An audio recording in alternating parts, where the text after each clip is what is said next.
Imagine, for a moment, Friedrich Nietzsche, yes, the mustachioed philosopher himself, stepping through the automatic glass doors of a modern wellness center. The air is thick with the scent of eucalyptus and ambition.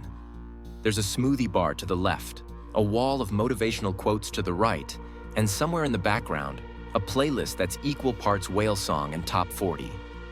Nietzsche, who once wrote about staring into the abyss, now finds himself staring into a mirror-lined yoga studio, surrounded by people in matching athleisure, all striving for something called their best self. Now, Nietzsche wasn't exactly known for his love of group fitness classes or green juice cleanses, but he did have a thing or two to say about power, specifically, the will to power. For Nietzsche, this wasn't just about brute strength or domination. It was about the deep, driving force within each of us to grow, to overcome, to become more than what we are. It's the urge to create, to challenge, to transform ourselves and the world around us. But as Nietzsche surveys this temple of wellness, he can't help but notice that his idea has been, well, repackaged. Here, the will to power seems to come in the form of protein powder, Instagram followers, and the relentless pursuit of inner peace, preferably with a side of six-pack abs. And that's where our story begins. Because in this world of self-care and self-optimization, Nietzsche's philosophy is about to get a 21st century makeover. The line between ego and enlightenment is blurrier than ever, and the quest for strength, whether physical, mental, or spiritual, has become a competitive sport. As Nietzsche steps further into the wellness center, he's greeted by a dazzling display of modern rituals. There's a row of refrigerators humming with neon-colored protein shakes, each promising to unlock some hidden potential. The walls are plastered with motivational posters. No pain, no gain, stronger every day, and of course, unleash your inner beast. Nietzsche pauses, eyebrow raised, as he tries to decipher whether these are calls to self-overcoming or just clever marketing. He watches as gym-goers, clad in compression gear and wireless earbuds, move through their routines with a seriousness that borders on religious devotion. There's a man grunting under a barbell, veins bulging as if he's wrestling with his own mortality. Nearby, a woman sprints on a treadmill, her eyes fixed on a digital readout that seems to measure not just distance, but worth. Nietzsche can't help but notice the cult of physical perfection on display. Here, bodies are sculpted, measured, and compared, each person striving to outdo the next. It's a competition, but the prize isn't just muscle. It's validation, status, maybe even a fleeting sense of immortality. He wonders if this is what he meant by the will to power, or if something has been lost in translation. After all, his idea was about transcending limitations, not just flexing in front of a mirror. But in this gym, the will to power has been reimagined as beast mode, a state of perpetual self-improvement fueled by pre-workout supplements and hashtags. In the midst of all this, Nietzsche overhears a heated debate about the merits of leg day. He's baffled. Is this a new philosophical school? A rite of passage? Or perhaps a metaphor for the eternal struggle between mind and body? His internal monologue is a mix of amusement and confusion. He wonders if the ancient Greeks would have traded their symposiums for spin classes, or if Zarathustra would have delivered his sermons from atop a rowing machine. But as Nietzsche surveys the scene, he senses that not all power here is measured in pounds or reps. There's another room, quieter, filled with the scent of incense and the promise of inner transformation. His curiosity piqued, Nietzsche decides to leave the clang of weights behind and step into the world of yoga, where a different kind of strength is on display, and perhaps a new misunderstanding of his philosophy awaits. Inside the yoga studio, the atmosphere shifts. The lighting is soft, the air tinged with sandalwood, and a gentle gong signals the start of class. At the front of the room sits the yoga instructor, a figure of serene composure, draped in flowing linen and radiating an aura of calm that seems almost weaponized. Her voice is a soothing whisper, yet every syllable carries the weight of absolute authority. She welcomes everyone with a smile that's both inviting and intimidating, as if daring anyone to challenge her mastery of mindfulness. Nietzsche, ever the philosopher, takes his place on a mat and tries to blend in. But it doesn't take long for him to notice that beneath the instructor's tranquil exterior lies a fierce competitiveness. She glides through the room, correcting postures with the precision of a drill sergeant disguised as a guru. Her compliments are laced with subtle reminders of her own spiritual achievements. Remember, true enlightenment comes from years of practice, but don't worry, you'll get there. Eventually. Every adjustment is a gentle assertion of her superiority. Every breath cue a reminder that she, and only she, has unlocked the secrets of the universe. When Nietzsche attempts to strike up a conversation about the will to power, hoping to find a kindred spirit in the pursuit of self-overcoming, he's met with a barrage of platitudes. "Let go of your ego," she intones. "Release all desire for control." Nietzsche tries to explain that the will to power isn't about domination, but about growth and transformation. The instructor nods, but her eyes glaze over, and she quickly redirects the class to focus on surrendering to the flow. It's clear that any philosophy not printed on a yoga mat or hashtagged on social media is unwelcome here. As the class progresses, Nietzsche finds himself the target of increasingly pointed corrections. His downward dog is too forceful, his warrior pose too aggressive. The instructor's feedback is delivered with a smile, but there's an unmistakable edge, a kind of spiritual one-upmanship that leaves Nietzsche feeling less enlightened and more like he's being outmaneuvered in a battle of inner peace. The irony isn't lost on him. In this sanctuary of tranquility, the pursuit of mindfulness has become its own competitive sport, with the instructor reigning as undisputed champion. And so, as Nietzsche rolls up his mat, he begins to wonder if the quest for inner peace is just another arena for the will to power, a subtler but no less relentless struggle for dominance. This realization sets the stage for a deeper philosophical showdown, as Nietzsche prepares to challenge the very notion of ego versus inner power. As the yoga class winds down, Nietzsche can't help himself. He sits cross-legged, eyes fixed on the instructor, and raises the question that's been simmering beneath the surface. Is the suppression of ego truly a path to self-overcoming? Or is it just another, sneakier form of ego? The room grows quiet, the only sound the faint hum of a Himalayan salt lamp. Nietzsche, in his signature style, quotes himself, "The noble soul has reverence for itself." The instructor, undeterred, counters with a line she attributes to a famous yogi, but Nietzsche recognizes it from a popular Instagram account. True strength is letting go. The debate quickly becomes a philosophical tug-of-war. Nietzsche argues that the will to power is not about crushing others or even oneself, but about affirming life, embracing one's instincts, and transforming weakness into strength. He points out that denying the ego can sometimes be the most insidious form of ego. After all, isn't there a certain pride in being the most humble person in the room? The instructor, with a serene smile, insists that only by dissolving the ego can one achieve true peace. She sprinkles her arguments with hashtags, no ego, just breathe, live your best life, each one a badge of spiritual achievement. Nietzsche, ever the provocateur, challenges the class to consider whether the wellness industry's obsession with humility is just another way to compete.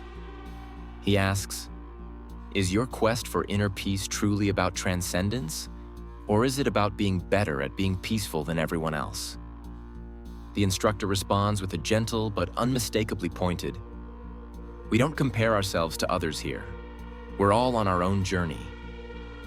Yet Nietzsche can't help but notice the subtle glances, the quiet competition for the deepest breath, the most serene expression. The tension in the room is palpable, and soon, the other gym members begin to take sides. Some nod along with Nietzsche, intrigued by the idea that self-assertion might be more honest than performative humility. Others rally behind the instructor, defending the sanctity of ego suppression and the pursuit of inner calm. The debate spills out of the yoga studio and into the wider gym, where the lines between strength and surrender, ego, and enlightenment become ever more blurred. As the debate between Nietzsche and the yoga instructor echoes through the wellness center, the gym crowd can't help but get involved. The CrossFit enthusiast, still sweating from his last set of burpees, jumps in with a booming voice, declaring that true power is measured in personal records and the ability to push past pain. He flexes, almost involuntarily, and proclaims that Nietzsche's will to power is alive and well every time someone adds another plate to the barbell. For him, strength is visible, quantifiable, and best shared on social media with a triumphant fist pump. Not far away, the self-help junkie clutching a dog-eared copy of Awaken the Giant Within offers a different perspective. She insists that real power comes from positive affirmations and vision boards, that the mind is the ultimate muscle. She quotes a best-selling author about manifesting abundance and suggests that Nietzsche might benefit from a gratitude journal. Her version of the will to power is all about self-optimization, but with a pastel-colored, Pinterest-friendly twist. Then there's the Instagram yogi, perched in a perfect lotus pose, phone propped up for the ideal angle. She sides with the instructor, arguing that peace is the highest form of power and that the truest strength is the ability to remain unbothered by the chaos of the world, or the comments section. She speaks in hashtags and captions, her wisdom filtered through sepia tones and inspirational fonts. The crowd's confusion is almost comical. Some try to reconcile Nietzsche's call for self-assertion with the instructor's demand for ego suppression, while others simply pick whichever side sounds more likely to get them likes or enlightenment, whichever comes first. The gym becomes a theater of misinterpretation, each person projecting their own desires onto the idea of power, whether it's about conquering the squat rack or mastering the art of letting go. Watching this spectacle unfold, Nietzsche can't help but draw parallels to his own time. The struggle for meaning, the hunger for validation, the endless reinterpretation of big ideas, none of it is new. And as he reflects on the scene before him, he begins to see just how easily the will to power can be twisted, marketed, and misunderstood, no matter the century. As Nietzsche surveys the gym, he begins to notice just how thoroughly his concept of the will to power has been absorbed and distorted by modern culture. Everywhere he looks, there are slogans that echo his words, but with all the depth of a protein bar wrapper. "Unleash your power," shouts a banner above the squat racks. "Manifest your destiny," proclaims a stack of glossy self-help books near the smoothie bar. Nietzsche can't help but smirk at the irony. His philosophy, once a call to radical self-overcoming, now reduced to a catchphrase for a line of energy drinks. It doesn't stop there. The will to power has become a brand, complete with merchandise. There are t-shirts emblazoned with lightning bolts and Nietzsche's face, water bottles promising to hydrate your inner Übermensch, and even a weekend workshop called Power Up, Awaken Your Inner Nietzsche, where participants are encouraged to scream affirmations into the void and then post about it on social media. The complexity of his ideas, about struggle, transformation, and the creative force within, has been flattened into a series of hashtags. Will to power, crush it, be your own hero. Nietzsche watches as gym-goers snap selfies in front of a mural that reads, "What doesn't kill you makes you stronger," a phrase he recognizes, though he's fairly certain he never intended it to be paired with a flexed bicep emoji. The reduction of philosophy to sound bites and slogans is both amusing and a little tragic. The will to power, once a challenge to rise above mediocrity and embrace the fullness of life, is now just another tool in the arsenal of self-promotion. Yet, as Nietzsche's frustration grows, so does his existential amusement. He realizes that every age finds its own way to misunderstand the great ideas of the past, twisting them to fit the needs of the present. And in this age, the will to power has become just another product on the shelf, another story we tell ourselves in the endless quest for meaning. With a wry smile, Nietzsche prepares to step back and reflect on what all this says about our search for self and the true nature of power. Stepping back from the spectacle, it's hard not to see the whole scene as a kind of cosmic joke. Here we are, in the age of wellness, surrounded by tools and teachers promising transformation, yet somehow the search for self-overcoming has become just another competition. Are we really striving for genuine growth, or have we simply found new ways to feel superior? Whether it's through the size of our biceps, the serenity of our breath, or the cleverness of our hashtags. The gym, with its dueling philosophies and branded enlightenment, starts to look less like a sanctuary and more like a stage, where everyone is performing their own version of the will to power. Nietzsche, watching from the sidelines, can't help but reflect on the eternal recurrence of misunderstanding. Every generation, it seems, takes the big ideas of the past and remixes them for their own purposes, often missing the point entirely. The will to power, meant as a call to embrace life's challenges and create meaning from struggle, has been repackaged as a lifestyle accessory, something to be worn, posted, and sold. It's both hilarious and a little sad, this endless cycle of misinterpretation. But maybe that's the point. Maybe the real lesson is that the search for meaning is always a little absurd, always a little bit out of reach. Nietzsche, with a half smile, gathers his things and heads for the exit, pondering what the future holds for philosophy in a world obsessed with self-improvement. As he steps out into the sunlight, he leaves us with a question.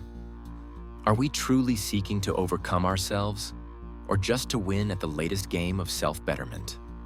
And with that, Nietzsche's journey through the age of wellness comes to a close, but the conversation is far from over. So, as Nietzsche disappears into the sunlight, let's take a moment to reflect on the strange, satirical journey we've just witnessed. At the heart of it all is the ongoing battle between ego and inner power, a contest that plays out not just in gyms and yoga studios, but in every corner of our culture. We chase strength, we chase serenity, and sometimes we chase the appearance of both, all the while missing the deeper questions that Nietzsche wanted us to ask. Are we truly growing, or just performing growth? Are we overcoming ourselves, or simply finding new ways to polish the ego and call it enlightenment? The dangers of misinterpreting big ideas for personal branding are everywhere. When philosophy becomes a slogan, a hashtag, or a product, it loses its teeth. Nietzsche's will to power was never meant to be a marketing tool or a motivational poster. It was a challenge, a call to wrestle with life's difficulties, to create meaning where none is given, to become who we are through struggle and transformation. But in the age of wellness, it's all too easy to turn that challenge into a checklist, a set of steps to be followed, or worse, a way to sell more yoga pants. And yet, maybe there's still room for a little Nietzschean wisdom in our pursuit of self-betterment. If Nietzsche were to offer a wellness tip, it might sound something like this. When you gaze long into the mirror at the gym, the mirror also gazes into you. So, flex responsibly. Or perhaps, he who has a why to lift can bear almost any leg day. It's a reminder that humor and humility are just as important as ambition and achievement. Ultimately, the question remains, what would Nietzsche make of our quest for power, inner or otherwise, in the age of wellness? Would he laugh? Would he despair? Or would he simply shrug and say, so it goes? Maybe the real legacy of Nietzsche in our time is not in the answers we find, but in the questions we keep asking. As we roll up our yoga mats and wipe down our dumbbells, let's remember that the search for meaning is never finished, and that sometimes the best way to honor a philosopher is to keep the conversation going.